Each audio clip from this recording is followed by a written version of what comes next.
Hospitals have hundreds of them. Some hospitals have thousands of them. They break, they get lost, the settings get screwed up. Why don't they have a Wi-Fi chip in them? Well, you can get them now with a Wi-Fi chip on them. They can be centrally managed, scheduled, maintained. A doctor, or hopefully a nurse, can regulate the drip rate of that infusion pump from home, from a laptop. So let's move to everywhere. Where is the internet anyway? People still say, I'll go check that on the internet.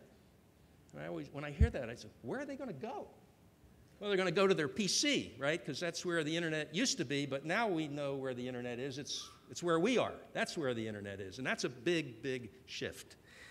Now, people talk about Google and, why are they pumping all this money into mobile? Well, the answer is pretty simple when you look at the numbers.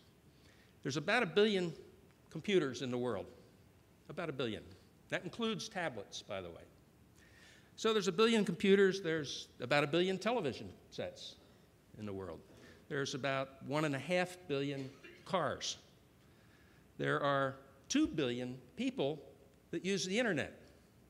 But there are 5.2 billion people who have a paid subscription with a cell phone. 5.2 billion. That's almost 80% of the world. So that's why people are very interested in mobile. That's why the future of the internet is the mobile internet. LumoBac is a little startup company in California that has a sensor that looks like a Band-Aid, and you put it on the small of your back, and if your posture isn't right, your iPhone beeps. And you can look at your iPhone and you can see a graph that shows when you bend over during the day and when your posture is poor, and you can train yourself to, lower back pain is a big deal. When you look at healthcare data and expenditures, like lower back pain is right up there in the big leagues. Another company called Corventis has a Band-Aid that goes on your chest, particularly for elderly people that have congestive heart failure, which is 6% of people over 65. I'm in that, I don't have congestive heart failure, but I'm 67 years old. And these Band-Aids you put on your chest measures your weight. It measures your posture. When a congestive heart failure patient begins to build up fluid, what do they do at night? They put a pillow behind their head so they can sleep. And it gets a little worse, they put 2 pillows. This device monitors and measures your posture and half a dozen other things, and combined with an integrated home health care plan, maybe we can keep CHF patients out of the hospital, because 22% of them that go in the hospital and get discharged are right back in within 30 days at a cost of around $30 billion. So sensors are going to play a really big role. E-bedside things are going to change in a major sort of way. Let me just show you just a really quick example on my iPad here. Maybe some of you have seen this. This is called Muscle Pro. Let me grab a knee here.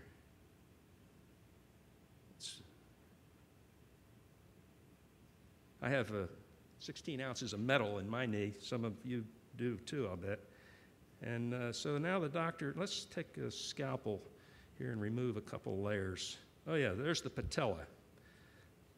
So now the doctor at the bedside can show you, this is why you hurt.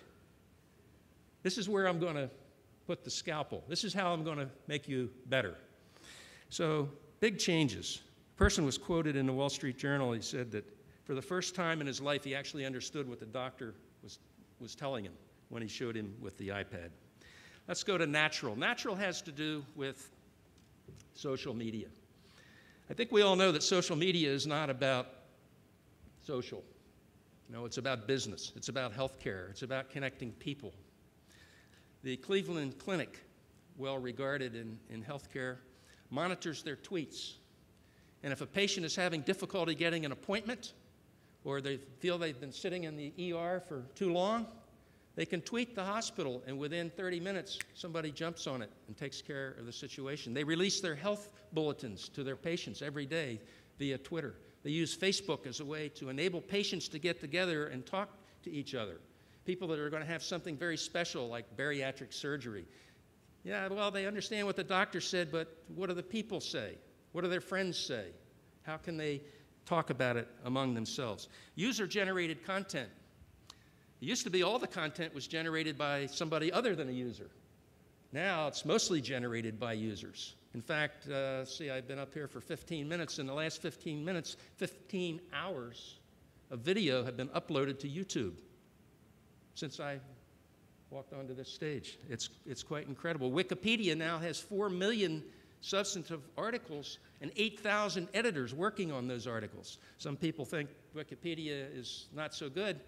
At a point in time, there's certainly a lot of things in there that are wrong, but over time it becomes right because there are advocates, there are people, there are editors that care about the data that's there, and they monitor it, and if something's wrong, they fix it. I can still remember the day the New York Times said that blogging was about to disappear. It was a fad. And of course, I think we know now that it's the way we archive our lives. It's the way we share information. And e-referrals, this is a really important thing. In the healthcare business, referrals are what it's all about, making primary care physicians comfortable with the alignment they may have with the hospital, and causing them to refer to the hospital is what enables a hospital to be financially successful.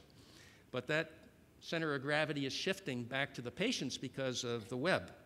There's a site called Patients Like Me that's sort of like Facebook, but instead of having 800 gazillion people, it only has 200,000 people.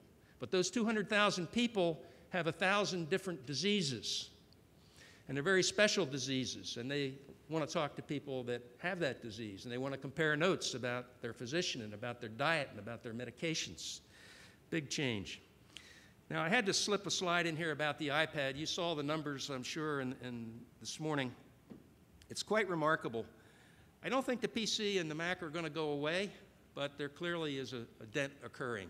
Now, I have an iMac at home, and I couldn't live without it. I mean, all the things I have going on, and many of you are the same way, where you've got financial things and blog and things you may be studying or reading or writing. I mean, you need a lot of space if you're creating things.